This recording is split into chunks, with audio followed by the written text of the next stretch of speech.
रविदास के मंदिर में जाकर के सारे दलितवादी लोग माथा टेकते हैं। और बहुत से दलितों के भ्रमित करने वाले उनके नेता हैं जो अपने भोले भाले दलित भाइयों को भ्रमित करते हैं ये कह करके कि दलित इज नॉट अ हिंदू, दलित हिंदू नहीं है। दलित रविदास के मंदिर में जाया करे, राम के मंदिर में न जाया करे। दलित वेद ना पढ़ा करे, पुराण ना पढ़ा करे, रामायण ना पढ़ा करे, राम को ना माने, कृष्ण को ना माने, रविदास को माने। लेकिन उन भोले भाले दलितों ने और कुछ मूर्ख बनाने वाले दलितों के नेताओं ने उनको नहीं बताया कि रविदास तो खुद वेदवादी थे, रविदास खुद ईश्वरवादी थे।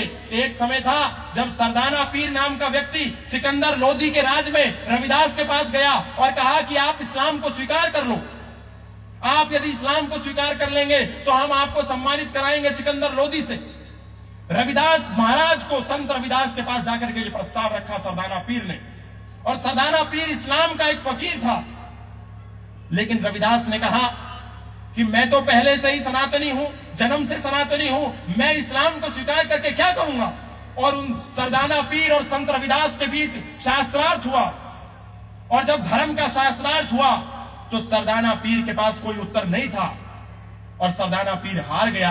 उस समय रविदास ने शास्त्रार्थ में जो बातें कही थी वो हमारे समाज के, भीम के नाम पर, बुद्ध के नाम पर, रविदास के नाम पर दलित समाज को ठगने वाले लोगों को ये जरूर पढ़ना चाहिए। उस समय रविदास महाराज ने कहा, वेद धर्म है पूर्ण धर्मा, वेद अतिरिक्त और सब भरमा।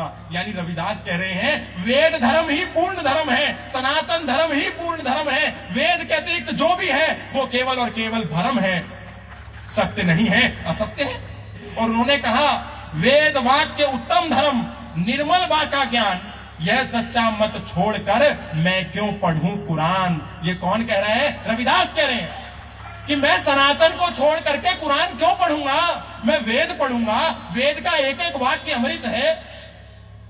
और उनके मानने वाले कह रहे हैं जय भीम जय मीम। भीम यानी कि डॉक्टर भीमराव अंबेडकर और मीम यानी कि मुसलमान। हिंदू और मुसलमान की कभी एकता नहीं हो सकती, ये तो रविदास कह रहे थे। यानी ये जितने भीमवादी हैं, रविदास के नाम पर राजनीति करने वाले हैं, दुनिया को ठगने और बेवकूफ बनाने वाले हैं, ये रविदास को तो मानते हैं पर रविदास की नहीं मानते। और जो लोग रविदास को मानते हैं, रविदास की नहीं मानते, हमको भी उनकी नहीं माननी है, क्योंकि रविदास तो वेद की बात कर रहे हैं। रविदास कह रहे हैं स्तुति शास्त्र स्मृति गाई, प्राण जाए पर धर्म ना जाई। मैं प्राण दे सकता हूं पर सनातन धर्म नहीं दूंगा। और क्या कह रहे हैं, जब सरदाना पीर ने कहा 72 हूरें मिलेंगी, जन्नत नसीब होगी, अल्लाह ताला मेहरबान होगा, इस्लाम को स्वीकार कर लो संत रविदास, तो रविदास कह रहे हैं कुरान बहिष्ट ना चाहिए, मुझको हूर हजार, वेद धर्म त्यागू नहीं, जो गल चरे कटार। यानी गले पर तलवार भी चला दोगे, कटार भी चला दोगे, तो भी मुझे तुम्हारी हूरों से मतलब नहीं है। मुझे ये 72 हूर दे दो, चाहे 1000 हूर दे दो, मुझे हूर नहीं चाहिए। गला काट लो पर वेद धर्म नहीं दूंगा।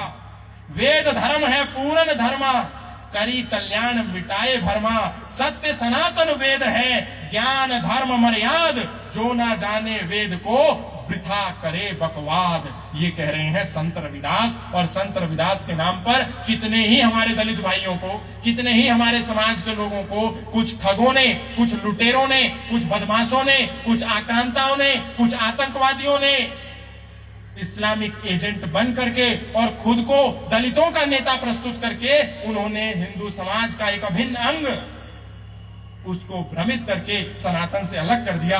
जो कहते हैं हम रविदास के भक्त हैं, वो कहते हैं हम वेद को नहीं मानते। यदि रविदास को मानने वाले वेद को नहीं मानते तो इसका मतलब वो रविदास को भी नहीं मानते, क्योंकि रविदास वेद को मानते थे।